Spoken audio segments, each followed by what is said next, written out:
आज हम लोग प्रेजेंट कंटिन्यूअस टेंस पढ़ने वाले हैं और वो है पार्ट 3। क्योंकि हम लोगों ने पार्ट 1 में और पार्ट 1 में क्या पढ़ा था, सारा इंट्रोडक्शन। पार्ट 2 में क्या पढ़ा, प्रेजेंट इंडेफिनिट। अब पार्ट 3 में प्रेजेंट कंटिन्यूअस टेंस पढ़ेंगे। तो ये टेंस कौन सा है, प्रेजेंट टेंस, और ये दूसरा प्रकार है। कितना, दूसरा प्रकार, ठीक है। तो प्रेजेंट कंटिन्यूअस टेंस, इसमें सबसे पहला सेंटेंस, वही 4 सेंटेंस ही होते हैं, तो हमें अफर्मेटिव सेंटेंस लेना है। अफर्मेटिव जहां पे हाँ वाली बात होती है, अफर्मेटिव सेंटेंस, अफर्मेटिव सेंटेंस, ये हो गया। अब इसको लिखने के बाद क्या लिखेंगे, इसका रूल लिखेंगे, सिंपल है। तो रूल क्या होता है वो लिख लेते हैं, बहुत आसान है। जो इंडेफिनिट टेंस था ना वो थोड़ा सा हार्ड था, लेकिन ये बहुत आसान है। इसमें कंटिन्यूअस में बहुत आसान होता है, सब्जेक्ट लेना होता है, उसके बाद में एम इज आर, ठीक है, एम इज आर। बहुत सारे बच्चे जो पढ़ते नहीं है वो भी इस तरह से एम इज आर लगा देते हैं कई बार सेंटेंस में। तो एक्चुअल में ये प्रेजेंट कंटिन्यूअस वाला ही होता है जो हम लोग के मुंह में हमेशा आता है, जहाँ आई एन जी लगा देते हैं, I am playing, I am walking, इस तरह से, ठीक है। एम इज आर लग गया, उसके बाद में मेन वर्ब और आई एन जी इसके साथ में, ठीक है। मेन वर्ब आईएनजी भी लिख सकते हैं, या फिर वर्ब का चौथा फॉर्म इसको बोलते हैं, ठीक है। वो वर्ब में पढ़ाएंगे जब और भी कुछ टॉपिक पे बात होगी। तो ये हो गया हम लोगों का, इसको क्लोज कर देते हैं, थोड़ा सुंदर भी लगेगा और समझ भी आएगा। अब इसका एग्जाम्पल ले लेते हैं, एग्जाम्पल लेते हैं। आप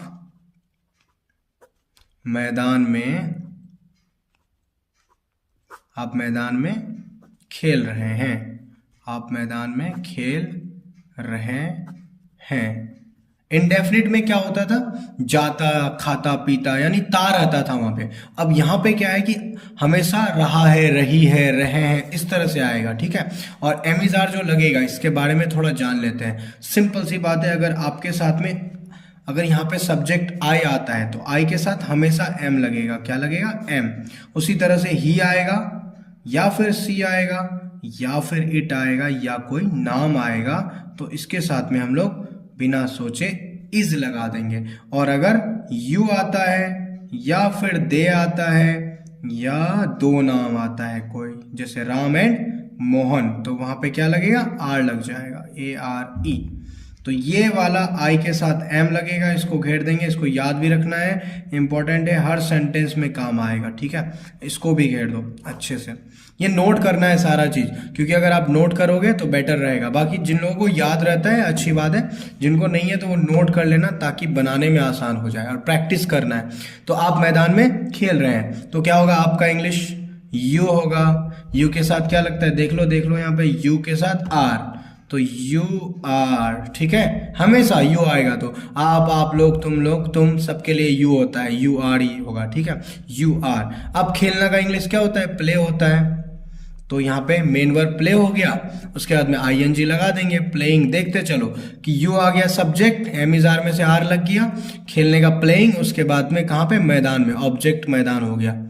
you are playing in ground, या फिर क्या लिखेंगे, फील्ड। इन ग्राउंड ही लिख देते हैं, ग्राउंड, ठीक है। इतना हो गया। अब इसका नेगेटिव बनाते हैं, दूसरा क्या, नेगेटिव सेंटेंस, नेगेटिव सेंटेंस, बहुत मजा आएगा, देखते चलो। नेगेटिव सेंटेंस, इसमें क्या होगा, रूल सिंपल है, कुछ भी नहीं है, कोई डूडस का झमेला नहीं। क्या होता था कि उसमें डूडस लगाना पड़ता था, एस ई एस, तो इंडेफिनिट थोड़ा अजीब था, इंडेफिनिट था, ठीक है। बट ये जो है कंटिन्यूअस है, ये बहुत आसान है। इसका रूल में क्या करेंगे, सेम वही रूल होगा, subject plus am is are. देखते चलो, आपको बहुत आसान लगेगा, एम इज आर, और उसके बाद में क्या हो जाएगा, सिर्फ एम इज आर के बाद नोट लगा देंगे, मतलब सॉरी, मेन वर्ब के बाद नोट लगा देंगे, ठीक है। Subject plus am is are, you are not, sorry, इसके बाद ही नॉट लगेगा, जस्ट। देखो ये गलती नहीं करना है, मैंने गलती से बोल दिया नॉट, उसके बाद में मेन वर्ब और आईएनजी लग जाएगा, और लास्ट में क्या होगा, ऑब्जेक्ट हो जाएगा। ये हो गया, थोड़ा यहाँ गलती हो गया, ध्यान रखना है। सब्जेक्ट के बाद एम इज आर, नॉट, फिर मेन वर्ब, फिर आईएनजी और ऑब्जेक्ट, ठीक है। एग्जांपल ले ले, बेटर रहेगा, आपको समझ में आ जाएगा। वह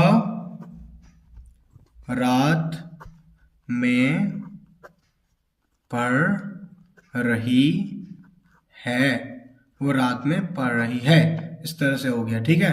वो रात में पढ़ रही है, तो वह का इंग्लिश क्या हो जाएगा, सी हो जाएगा। सिंपल है। अब उसके बाद में क्या होगा, वो रात में पढ़ रही है। अरे नहीं, वो रात में पढ़ रही है नहीं, वो रात में नहीं पढ़ रही है, नेगेटिव है। देखो यहाँ गलती फिर हो रहा है। तो ये सब सीखना है, आपसे भी गलती हो सकता है। तो सिंपल सी बात है, सीखना है कि कैसे। सी के साथ क्या लगेगा, ही सी इट के साथ इज लगता है, तो सी इज। उसके बाद में नॉट लगा देंगे, सी इज नॉट। पढ़ना का क्या होता है, रीड लिख देते हैं, या स्टडी लिख सकते हैं, तो स्टडिंग लिख सकते हैं, STUDYING, स्टडिंग, ING लग जाए, studying. She is not studying, कब, रात को, in the night, in the night. ठीक है, ये नेगेटिव हो गया। तीसरा लेते हैं, तीसरा क्या होता है, इंटेरोगेटिव। चलो तीसरा इंटेरोगेटिव। इंटेरोगेटिव में क्या होता है, बताओ, आप खुद बताओ क्या होता है। इंटरोगेटिव में सिंपल सी बात है, क्वेश्चन पूछा जाएगा, हमेशा क्या पहले रहेगा, और जवाब जो है हाँ या ना में होता है। इसका पहले रूल लिख लेते हैं। ठीक है, बिल्कुल आसान है, कुछ भी दिक्कत नहीं है। करना क्या है, बस एम इज आर को पहले कर दो, सिंपल है। तो पहले एम, उसके बाद में इज और आर, ये पहले आ जाएगा। इसके बाद जस्ट बात सब्जेक्ट, बाकी सब सेम। देख लो, सब्जेक्ट, उसके बाद मेन वर्ब लगा देना, ING लगा देना। कुछ बदल रहा है, कुछ भी नहीं बदल रहा, एकदम सेम टू सेम। बस क्वेश्चन मार्क लास्ट में लगाने नहीं छोड़ना है। ठीक है, अगर मैं छोड़ दूं तब भी आपको नहीं छोड़ना, ध्यान रखना है। इसके बाद में इसका एग्जाम्पल लेते हैं। एग्जाम्पल क्या होगा, सिंपल है, क्या मैं स्कूल जा रहा हूं, क्या मैं स्कूल जा रहा हूं। तो क्या हो जाएगा, क्या मैं स्कूल जा रहा हूं का क्या होगा, सिंपल है। मैं के साथ क्या लगता है, आई, मतलब मैं के लिए आई होता है, आई के साथ एम लगता है, तो पहले एम आ जाएगा, एम, उसके बाद आई, एम आई, उसके बाद जा रहा हूं यानी जाने का काम हो रहा है, तो गो और ING लग जाएगा। ठीक है, एम आई गोइंग, उसके बाद में कहाँ जा रहा है, स्कूल, गोइंग टू स्कूल। कितना आसान है ना। इसी तरह से डबल इंटरोगेटिव भी होता है, बहुत आसान है, डबल इंटेरोगेटिव। बस फर्क यही है कि इसमें क्वेश्चन का आंसर आप हाँ या ना में नहीं दे सकते। यहाँ दे सकते हो, क्या मैं स्कूल जा रहा हूँ, हाँ या नहीं। ठीक है, सिंपल।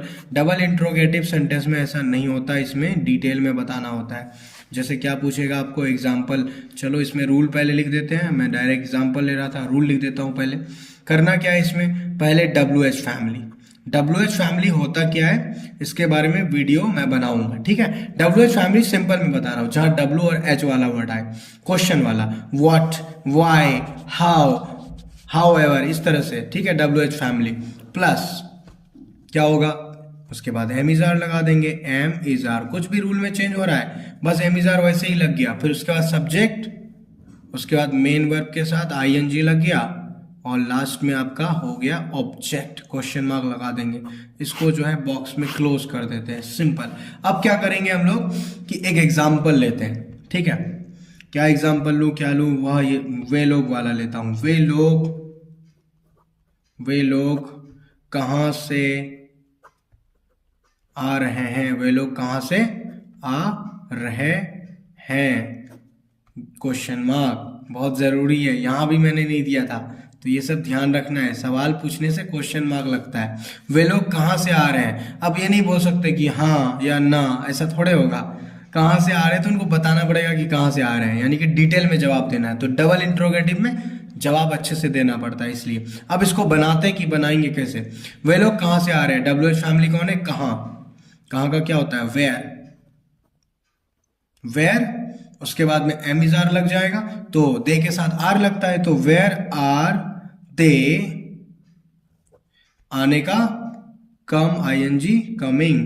ठीक है, वेयर आर दे कमिंग, कहां से आ रहे हैं, हो गया, वेयर आर दे कमिंग, इतना सा है। उसके बाद में लगा देंगे क्वेश्चन मार्क। ये हो गया हमारा डबल इंट्रोगेटिव, खत्म हो गया। तो सारे बच्चों को मजा आ रहा होगा पढ़ने में, कमेंट में अच्छे से बताओ, और बाकी मजे लेके पढ़ना है, सारी चीजों को एंजॉय करना है। और भी वीडियोस आते रहेंगे, और जो भी दिक्कत आता है आप कमेंट में दिल खोल के बोलो, ताकि मैं और भी बेटर तरीके से वीडियो बना सकूं। Thank you so much and best of luck and bye bye, take care.